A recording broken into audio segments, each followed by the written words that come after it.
하나님 말씀 요한복음 15장 1절.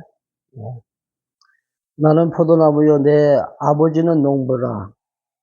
무릇 내게 붙어있어 열매를 맺지 아니하는 가지는 아버지께서 그것을 제거해 버리시고, 무릇 열매를 맺는 가지는 더 열매를 맺게 하려 하여 그것을 깨끗하게 하시느니라. 너희는 내가 일러준 말로 이미 깨끗하여졌으니 내 안에 거하라. 나도 너희 안에 거하리라. 가지가 포도나무에 붙어있지 아니하던 스스로 열매를 맺을 수 없음 같이 너희도 내 안에 있지 아니하면 그러하리라. 나는 포도나무여 너희는 가지라. 그가 내 안에 내가 그 안에 거하면 사람이 열매를 많이 맺나니 나를 떠나서는 너희가 아무것도 할 수 없느니라. 사람이 내 안에 거하지 아니하면 가지처럼 밖에 버려져 마르나니 사람들이 그것을 모아다가 불에 던져 사르느니라. 아멘. 요한복음 요절 말씀을 우리 너무도 잘 알고 있죠. 3장 16절 말씀. 하나님이 세상을 이처럼 사랑하사 독생자를 보내주셨으니 그 이유는 저를 믿는 자마다 멸망치 않고 영생을 얻게 하려 하십니다. 이 땅에 오신 예수 그리스도는 하나님이십니다. 그래서 그의 본성은 신이라는 것을 우리가 요한복음을 통해서 우리가 확인해 나가고 있는데, 그분이 하나님이라는 것을 우리가 어떻게 알 수 있는가? 그는 아버지께로부터 오셨다 그랬죠. 그래서 요한복음 전반부는 아버지께로부터 오신 그리스도, 그리고 후반부에 가서는 이제 다시 오셨던 곳으로 가시는 그리스도. 그분이 오셔서 우리에게 생명을 주셨습니다. 당신을 십자가의 형태에서 당신의 몸을 죽여 그 죄값으로 우리를 구원하셨죠. 우리에게 영원한 생명을 주셨습니다. 요한복음 누차 말씀드리지만 생명복음이다. 예수 안에 생명이 있고 그 생명이 사람들에게 비치는 빛이라 했죠. 예수님은 생명의 주인이시잖아요. 그래서 생명의 근원 되시고 생명의 주 되시고 생명의 주관자 되신 그분께서 당신의 생명의 주 되심을 어떻게 입증하셨습니까? 우리 이미 공부한 내용 가운데 오병이의 그 표적을 통해서 나는 생명의 떡이다. 누구든지 내 떡을 먹으면 줄이지 않을 것이다. 다시는 줄임이 없다는 얘기죠. 그리고 사마리아 여인과의 대화 속에서 나는 생명수다. 내게로 오면은 너희들이 영원히 목마르지 아니할 것이다. 이런 말씀을 하시면서 당신의 생명의 주되심을 갖다가 증거하셨습니다. 이제는 그분께서 이제 가시기로 이제 가실 때가 이제 됐죠. 그래서 이제 예루살렘 성으로 입성하시고, 그리고 걱정하고 염려하는 그 제자들을 향해서 너는 마음에 근심하지 말라. 14장 1절에 나오는 말씀이죠. 나는 지금 가지만 다시 오마. 재림의 때를 약속하시고 하시는 말씀입니다. 가셔가지고 하시는 일이 너희들이 거할 처소를 내가 준비하기 위해서 내가 간다라고 말씀하셨죠. 그 처소가 바로 천국입니다. 장차 이제 우리가 천국에서 내가 살 그 집을 예수님께서 지금 짓고 계시다는 얘기죠. 그 집이 다 완성되면 내가 다시 너희에게로 다시 오겠다. 그런 재림의 약속을 하십니다. 이 말씀과 우리가 다시 또 이렇게 비교할 수 있는 말씀이 하나 있죠. 유대인들의 그 결혼 그 풍습, 결혼 문화가 우리와는 좀 다르죠. 그들은 이제 약혼을 합니다. 근데 약혼을 하면은 그 약혼이 바로 법적인 효력을 얻어요. 그래서 약혼하는 동시에 저들은 부부가 됩니다. 법적으로. 그러나 저들이 같이 살 수는 없죠. 별거해야 돼요. 이게 저들이 말하는 정혼제도예요. 우린 약혼이라고 하지만 저들은 정혼입니다. 자, 이제 만나서 이제 서로 이제 언약을 했어요. 그러나 신랑은 자기 집으로 가죠. 자기 집으로 다시 돌아가서 1년 동안 결혼을 위해서 준비를 합니다. 마치 예수님께서 우리를 위해서 우리가 거처할 그 천국을 준비하시기 위해서 아버지 품으로 가듯이 그 신랑이 자기가 살던 그 아버지의 집으로 다시 간다는 얘기죠. 그래서 가서 이제 1년 동안 결혼을 해서 준비를 다 마치면은 다시 신부에게로 와서 신부를 영접하고 그 신부를 데리고 이제 살 집, 그렇죠? 서로 결혼 생활을 하면서 살 집으로 신부를 데리고 가죠.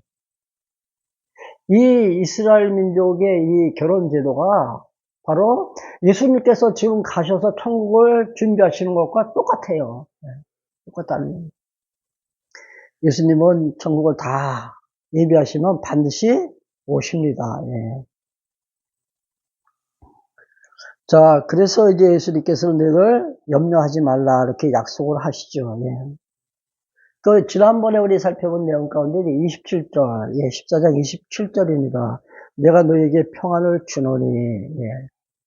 자, 이 평안은 원래는 그리스도의 소유예요. 나의 평안을 너희에게 준다 이렇게 말씀하시죠. 그래서 이 평안을 우리가 내 스스로 만들어갈 수는 없어요. 하나님께서 우리에게 평안함을 주셔야만이 우리는 마음의 평안을 누리면서 살 수 있다는 얘기죠. 그래서 우리가 기도할 때마다 하나님 우리에게 심령의 평강을 허락해 주세요. 우리는 그런 기도를 하게 됩니다. 내가 할 수 있다면 하나님께 우리가 구할 필요가 없잖아요. 그래서 그 하나님을 우리가 평강의 하나님이다. 그리고 그 평강은 하나님께서 만들어 가십니다.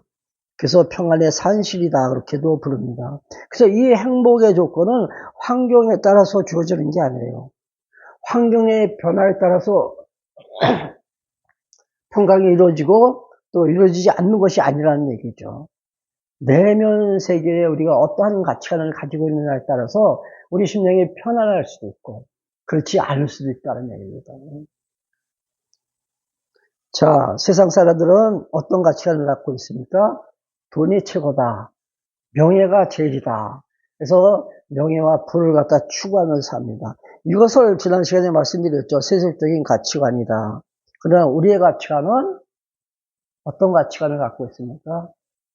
아까 기도할 때 이런 기도했잖아요. 당신의 자녀, 당신의 백성으로 삼아주신 거 감사합니다. 그런 기도하잖아요. 출애굽기 6장, 예, 저는 오래됐죠. 공부한 지가. 6장 7절에 보면은 나는 너희 하나님이고 너희는 내 백성이다. 이게 출애굽기의 주제예요. 예. 이스라엘 백성은 하나님의 백성이라는 얘기죠. 나는 너희의 하나님이고 너희들은 내 백성이다. 우리도 마찬가지예요. 우리는 하나님의 자녀입니다. 이게 우리의 정체성이에요. 예. 이 정체성을 확고하게 우리가 갖고 있으면 걱정할 이유도 없고 불안에 떨 필요도 없습니다.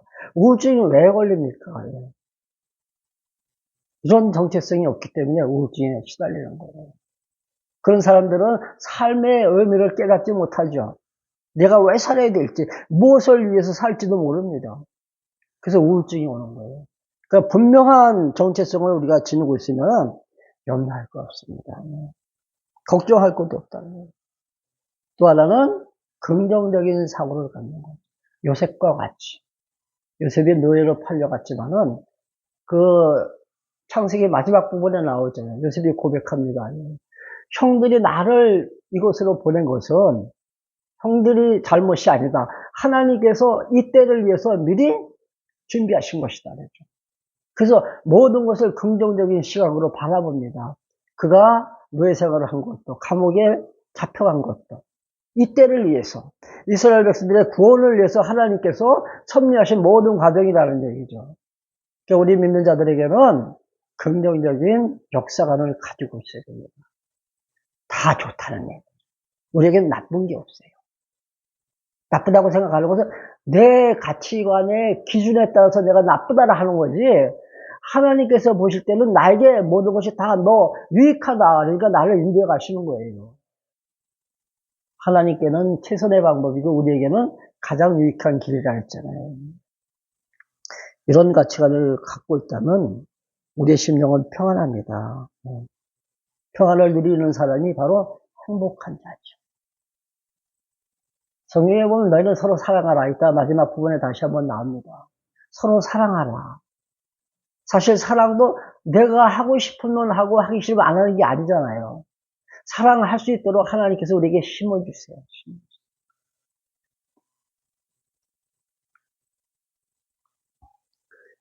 때로는 살아가면서 우리가 어려움을 겪습니다. 시련의 때도 있습니다. 하나님의 자녀를 할지라도 곤고한 날이 있다는 얘기죠. 근데 그 시련의 의미가 과연 무엇일까? 왜 나에게 하나님께서 이런 어려움을 주셨을까? 다시 한번 우리가 곰곰이 생각해 보면 그 시련을 통해서 하나님은 나를 나되게 만들어 가시는 거예요. 내가 여호와다 이거 하나 깨닫게 하시기 위해서 내 뜻대로 지금 만사가 이루어진다. 내가 너를 인도하는 이 길도 내 뜻이다. 이거 깨닫게 되면 우리는 순종하면서 따라가게 됩니다. 근데 그걸 모르면 다 발버둥 치잖아요. 내가 가고 싶은 곳으로. 하나님 나 이쪽 싫습니다. 이쪽으로 가세요.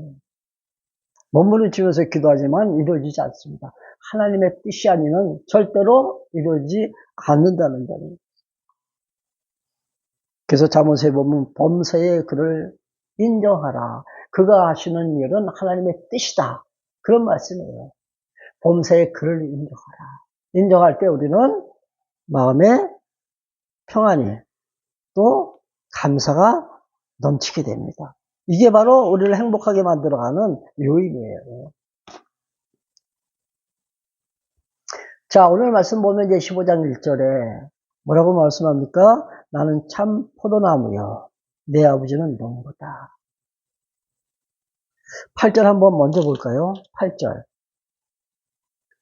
너희가 열매를 많이 맺으면 내 아버지께서 영광을 받으실 것이요 너희는 내 제자가 되리라. 제자가 될 수 있는 조건이 이 8절에 보니까 열매를 많이 맺으면, 그렇죠? 누가? 너희가. 이 말씀 우리가 오해하면은 참 신앙생활 힘듭니다. 내가 정말로 선하게, 내가 정말로 착하게 살지 아니하면 하나님의 자녀가 될 수 없다. 라는 것을 지금 반증하는 기절이 되기도 하잖아요. 그렇죠? 우리 그렇게 못 살아요. 내 안에는 온갖 추악한 것들로 가득 차 있습니다. 그 사악한 생각들, 추한 행동들이 우리 삶 속에서 나타나는데 어떻게 우리가 선한 열매를 맺을 수가 있겠어요? 못 맺는다는 얘기예요. 이 말씀 우리가 잘 이해를 해야 됩니다. 너희가 열매를 많이 맺으면 내 아버지께서 영광을 받으실 것이요. 너희는 내 제자가 되리라. 이 열매는 누가 맺어요? 내가? 아니죠. 1절에 뭐라고 말씀하고 있습니까? 나는 참 포도나무요. 예수님께서 하시는 말씀이에요. 당신은 포도나무고 내 아버지 하나님은 누구예요? 농부다. 하나님께서 맺어 가시잖아요. 하나님께서 땀 흘려 일하시잖아요. 농부가 수고하는 거죠. 나무에 붙어있는 그 가지에서 열매가 맺지만 그 가지가 열매를 맺는 건 아니라는 거예요. 결론적으로 나중에 다시 한번 말씀드릴게요. 물은 4개 붙어있어 열매를 맺지 아니하는 가지는 아버지께서 그것을 제거해 버리시고 물은 열매를 맺는 가지는 더 열매를 맺게 하려 해요. 그것을 깨끗하게 하십니다. 너희는 내가 일러준 말로 이미 깨끗하여졌으니 내 안에 거하라. 어디? 예수 안에 거하라. 말씀하죠. 예수님 품 안에 우리가 들어가 있어야 된다는 얘기죠. 예수님 찾아가야 된다는 얘기예요. 누가? 내가. 아니잖아요. 성경의 모든 구절에 모든 66권 전체의 주제는 오직 하나님이에요. 본조는 하나님이십니다. 본동사는 하신다. 하나님께서 하신다. 열매를 맺게 하시는 분도 하나님이시고 그 안에 거하게 하시는 분도 하나님이세요. 근데 오늘 말씀 보니까 너희는 내 안에 거하라. 4절이잖아요. 그렇죠? 근데 예수 안에 거할 수 있는 자격을 갖춘 사람이 누굽니까? 3절에 나와 있습니다. 3절에. 너희는 내가 일러준 말로 이미 깨끗하여 졌으니 내 안에 거하라는 거예요. 예수님께서 우리를 가르쳐서 너희들 깨끗하다.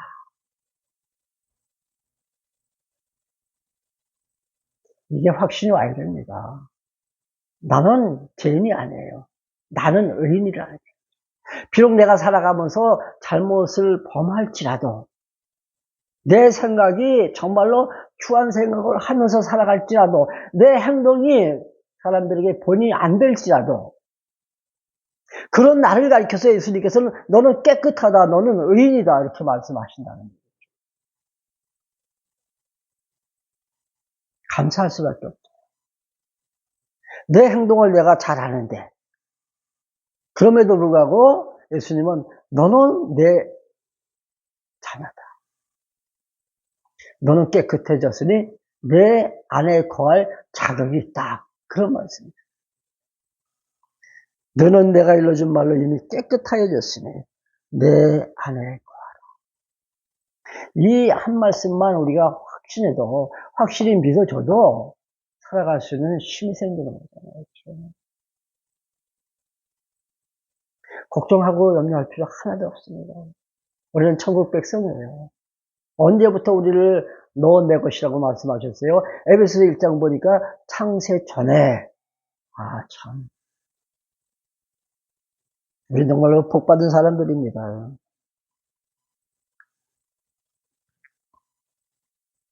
5절 보겠습니다. 나는 포도나무여 너희는 가지다. 그가 내 안에 내가 그 안에 거하면 사람이 열매를 많이 맺나니 나를 떠나서는 너희가 아무것도 할 수 없느니라. 자, 이제 그 뿌리에서 양분을 흡수하죠. 그러니까 농부가 물을 주고 그 다음에 거름, 비료를 갖다 뿌립니다. 그러면 그 뿌리가 그 양분을 이제 흡수해서 공급하죠. 어디로? 가지로. 그 양분이 가지로 이렇게 가기까지 그 통로가 바로 나무예요. 포도나무. 예수님께서 뭐라고 말씀하셨어요? 내가 포도나무다 이렇게 말씀하셨잖아요. 그러니까 그리스도를 통해서 우리는 열매를 맺을 수가 있다는 얘기죠. 열매를 맺도록 일하시는 분은 하나님이시고 그 통로는 그리스도고 그리고 우리는 그 가지인데 그 가지에서 열매가 맺혀진다는 거예요. 그냥 나무에 붙어만 있으면 열매는 맺혀요. 근데 열매를 맺지 아니하는 가지를 어떻게 하신다고요? 그냥 찍어내서 어디다 던져요?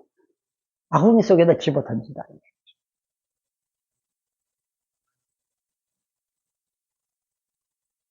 열매 맺지 않는 가지는 그것은 그냥 하나의 장작입니다. 뗄까네 뗄까. 그러나 우리는 그리스도의 지금 지체잖아요. 그렇죠? 예수님 몸에 붙어있는 가지잖아요. 우리가 살아가면서 성령의 열매들이 우리를 통해서 우리에게서 맺혀지는 것은 다 그리스도의 사역입니다. 그리스도를 통해서 성령의 아름다운 열매들이 맺혀집니다. 네.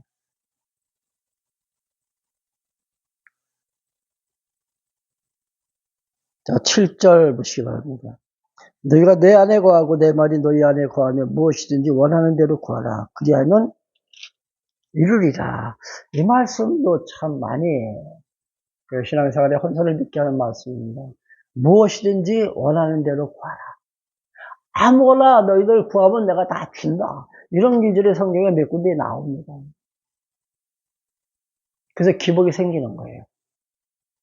그냥 무당이 굿하듯이 어디 선악당에 가서 이렇게 빌면 그 신이 복을 주듯이 우리 기독교 신앙생활도 그렇게 하고 있다는 얘기죠. 여기서 무엇이든지는 뭐고 또 너희가 내 안에 거하는 것은 무엇인가? 너희가 내 안에 거한다면 무엇을 구합니까? 너희가 내 안에 거하고 내 말이 너희 안에 거할 때 우리에게서 어떤 소원이 나올까요? 아, 세상 살기 너무나도 각박한 세상에서 힘듭니다. 하나님 나에게 필요한 것이 있으니까 이거 주세요. 이런 기도가 나올까요? 천만의 말씀. 하나님의 은혜를 바로 깨닫는 사람은 그런 기도 안 합니다. 어떤 기도예요? 나라로 하여금 하나님 잘 섬길 수 있는 지혜를 주세요. 그런 기도 한다는 거예요. 그 기도는 어떤 기도든지 내가 다 이뤄주겠다는 말씀이에요. 전제가 분명히 있습니다. 예. 내 안에 거하고 내 말이 너희 안에 거할 때 너희가 구하는 것은 내가 다 들어주겠다. 하나님의 사랑을 깨달은 자가 자기 욕심 따라서 구할 리가 없잖아요. 내가 정말로 하나님께서 나를 택하시고 나를 제 가운데서 구원하셨다는 그 사실이 확인이 되면, 확실히 믿어질 때는 내가 주를 위해서 내가 헌신하겠노라는 그 다짐이 생기잖아요. 그렇죠? 그런 기도는 내가 다 들어준다는 거예요. 그래서 우리가 잘 해석을 해야 됩니다. 아까 말씀드린 8절, 너희가 열매를 많이 맺으면 내 아버지께서 영광을 받으실 것이요 너희는 내 제자가 되리라. 전반부에서 많이 말씀드렸죠. 예. 충분히 이해가 됐죠. 가지는 그냥 열매를 맺는 그 부분에 속해요. 예. 가지에서 열매를 맺는다고 가지가 맺는 것은 아니죠. 가지가 결실을 맺어나가는 건 아니죠. 농부가 하나님께서 땀 흘려 일하시면서 그분이 열매를 맺혀나가신다는. 그러니 그분께서 열매를 많이 맺게 하시는 그 가지는 바로 하나님의 자녀라는 얘기예요. 하나님의 제자라는 얘기예요. 이 가지는 지금 교회를 가리킵니다. 교회. 하나님의 자녀들. 당시 그 시대 제자들을 가리키는 거죠.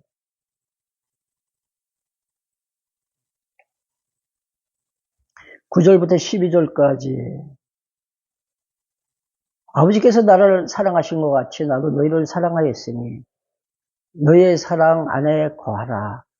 내가 아버지의 계명을 지켜 그의 사랑 안에 거하는 것 같이 너희도 내 계명을 지키면 내 사랑 안에 거하리라. 내가 이것을 너희에게 이르면 내 기쁨이 너희 안에 있어 너희 기쁨을 충만하게 하려 합니다. 내 계명은 곧 내가 너희를 사랑한 것 같이 너희도 서로 사랑하라 하는 이것이네.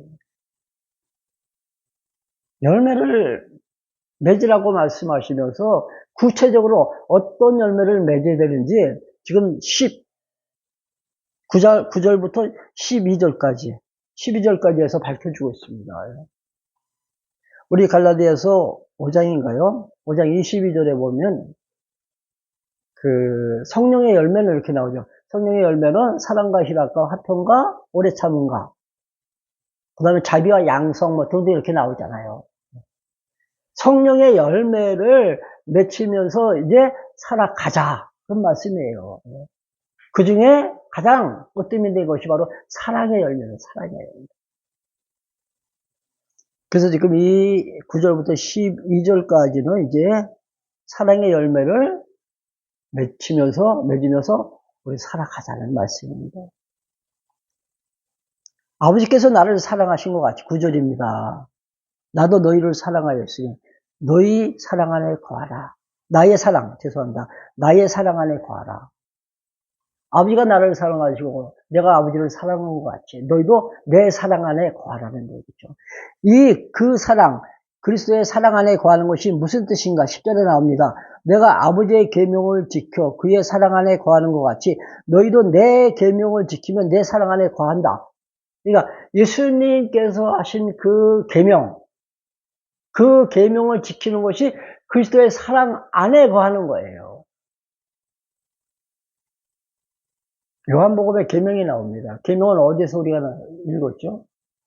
구약 공부할 때, 특히 출애굽기에서 율법과 계명, 그다음 규례, 법도 등등해서 우리가 출애굽기 20장부터 우리가 살펴봤습니다. 근데 율법에서 말하고 있는 그 계명과 지금 예수님께서 말씀하시는 이 계명은 차원이 다릅니다. 이 말씀을 또 잘못 오해하면은 봐라 계명 지키라고 하지 않느냐. 십계명도 지켜야 된다는 얘기죠. 안 지키려면 지켜야 되고. 그 계명이 아니잖아요. 너희는 내 안에 거해야 되는데 내 안에 거하는 것이 어떤 생활인가? 10절에서 다시 한번 보겠습니다. 내가 아버지의 계명을 지켜 그의 사랑 안에 거하는 것 같이 너희도 내 계명을 지키면 내 사랑 안에 거한다. 너희들 내가 말하는 내 계명을 지키면 그것이 바로 내 사랑 안에 거하는 행복한 삶이다. 그럼 예수님께서 말씀하시는 계명은 어떤 계명일까요? 이어서 보겠습니다. 11절. 내가 이것을 너희에게 이르면 내 기쁨이 너희 안에 있어 너희의 기쁨을 충만하게 하려 함이라. 내 계명은 내가 지금 말하고 있는 이 계명은 곧 내가 너희를 사랑하는 것 같이 너희도 서로 사랑하라. 이것이 지금 내가 말하고 있는 계명이다. 바로 예수님께서 말씀하시는 계명은 사랑의 계명입니다. 서로 사랑하라. 예수님께서 사실 이제 십자가를 지실 때 제자들이 다 흩어지잖아요. 다 흩어집니다. 그때 베드로 같은 경우는 예수님을 막 부인해요. 다 굴기 전 3번씩이나 예수를 부인하죠. 그럼 다른 제자들이 베드로를 어떻게 봤을까요? 베드로를 저는 나쁜 놈. 자기 스승을 갖다 배반한 배신자. 막 이렇게 손가락질. 그러지 말라는 얘기죠. 예수님께서 세족식한 거 사실 살펴보지 않고 그냥 지나왔습니다. 예. 세족식할 때 예수님이 베드로의 발을 이제 씻기로 하시니까 베드로가 뭐라 해요? 감히 내가 주님께서 어떻게 내 발을 씻기십니까? 나는 씻을 자격이 없습니다. 그래서 거절할 때 예수님이 뭐라고 말씀하시죠? 내가 발을 씻지 않으면 너와 나는 아무 관계가 없다. 너는 잘라진 가지라는 얘기죠. 그때 베드로가 그렇다면 좋습니다. 내 몸을 다 깨끗이 씻어주세요. 목욕부터 해주세요. 그러죠. 예수님은 말씀하십니다.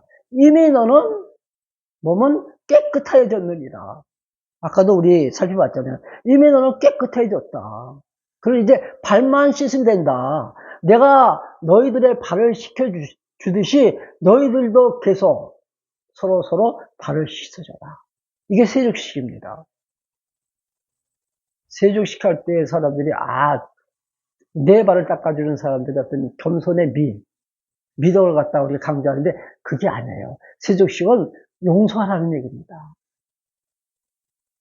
너희들 내가 몸을 깨끗하게 해줬으니까 깨끗하게 해주고 또 너희들 살아가면서 범하는 그 범죄 내가 다 그것까지 다 용서해준다. 그러니까 너희들도 서로 잘못을 지적하지 말고 용서하면서 살아라. 이게 서로 사랑하는 겁니다.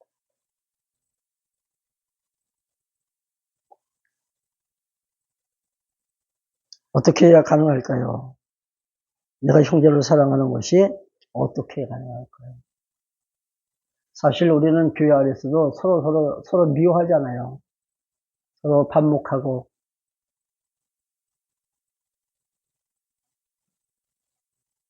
인간이니까 어쩔 수 없겠지만 하나님은 내가 미워하는 자도 하나님은 사랑하십니다. 자녀들도 마찬가지야. 형제가 많은 집안에 보면은 서로 다투고 싸웁니다. 그러나 큰아들도 작은 딸도 작은 아들도 큰 딸도 그 부모는 다 사랑해요. 10손가락 똑같이 사랑한다는 거예요. 하나님도 마찬가지예요. 근데 우리는 그걸 모르잖아요. 내가 미워한다는 거예요. 내가 미워하는 그도 하나님의 자녀이기 때문에 하나님은 사랑하신다. 이 사랑의 힘이 어디서 나올까요? 주께 받은 사랑이 차고 넘치면 그 사랑이 흘러 넘쳐서 이웃에게 전해집니다. 내 사랑의 그 마음이 이웃에게 전달이 된다는 거죠. 전전주입니까? 그 서울 우리 다녀올 때, 올 때, 그 전철 기다리면서 제가 이제 그 시 하나 이렇게 누가 쓰고 사진에 찍었잖아요. 거기 아주 멋있는 글귀가 있거든요. 내가 받은 사랑이 넘치면은 그 사랑이 그냥 주체할 수 없으니까 그냥 흐르고 흘러서 넘쳐서 이웃에게 전해진다. 그러니까 하나님께 받은 사랑의 그 농도가 짙어지면 이웃을 우리가 사랑하면서 살아가게 돼. 왜? 내가 행복하니까. 그러니까 내가 행복하지 못하면 절대로 이웃을 사랑하지 못합니다. 자녀들도 마찬가지예요. 우리가 자녀를 양육할 때도 자녀를 사랑하는 그 마음이 정말로 차고 넘치면은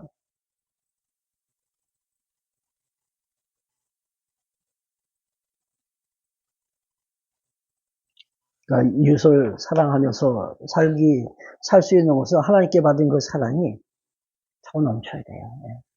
얼만큼 우리를 사랑하셨나. 당신의 몸을 십자가 형태에서 죽이시기까지 우리를 사랑하시고.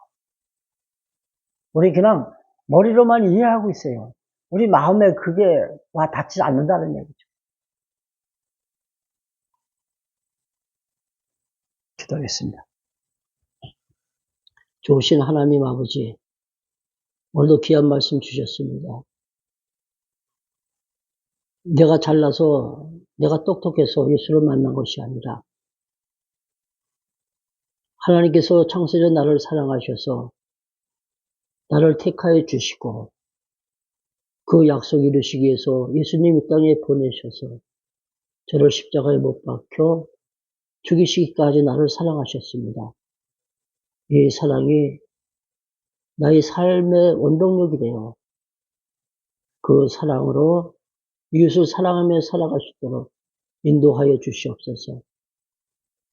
주님의 그 풍성한 은혜 잊지 않게 하셔서 은혜의 감격이 우리를 선한 길로 인도하는 하나의 견인처가 되어지게 하옵소서. 우리 샬롬교를 세워주셨습니다. 진리로 무장시켜 주시옵시고 말씀의 능력을 날마다 삶 속에서 체험케 하사 하나님 여호와 되심을 늘 기억하며 살아가게 하옵소서. 우리 모든 가족들 지켜주심을 감사합니다. 이 무더위 속에서도 하나님께서 안전케 하시고 또 저마다 맡겨진 그 일을 통해서 주께 영광 돌릴 수 있는 귀한 삶을 살아가게 하심을 감사합니다. 주님 잊지 않게 하옵시고 우리를 통해서 당신의 은혜의 영광이 찬양될 수 있도록 하나님께서 축복하여 주시옵소서. 함께 말씀을 듣지 못하는 수영이 가족 또 길 수도 있습니다. 주님 저들도 지켜주셔서 성령의 음성으로 깨닫게 하옵소서. 만사를 주관하시는 주님 바라보게 하시고 주님의 뜻이 이 땅에서 이루어진다는 사실도 깨닫게 하셔서 범사의 주를 인정하고 주님 주시는 놀라운 평안함 속에서 날마다 승리케 하옵소서. 병원이 군생활을 지켜주심을 감사합니다. 이제 머지않아 전역하게 되는데 지금까지 지켜주신 주님의 은혜로 앞으로의 진로도 주님께서 지켜주셔서 선한 길, 형통한 길을 걸어갈 수 있도록 축복하여 주시옵소서. 군생활을 통해서 만난 하나님, 그 어려움과 시련 속에서 연단된 그 믿음 가지고 이제 세상과 싸워 승리케 하옵소서. 지훈이 붙잡아 주시옵소서. 이제는 군생활에 어느 정도 적응이 된 줄로 압니다. 그 마음에 늘 주님 살아가는 마음, 주님의 은혜로 내가 오늘도 건재하다는 사실 잊지 않고 깨닫게 하셔서 주의 영광 돌리게 하옵소서. 우리 주 예수 그리스도의 은혜와 아버지 하나님의 크신 사랑하심과 성령님의 교통하심이 모인 무리 가운데 함께 계실지어다. 아멘. 감사합니다.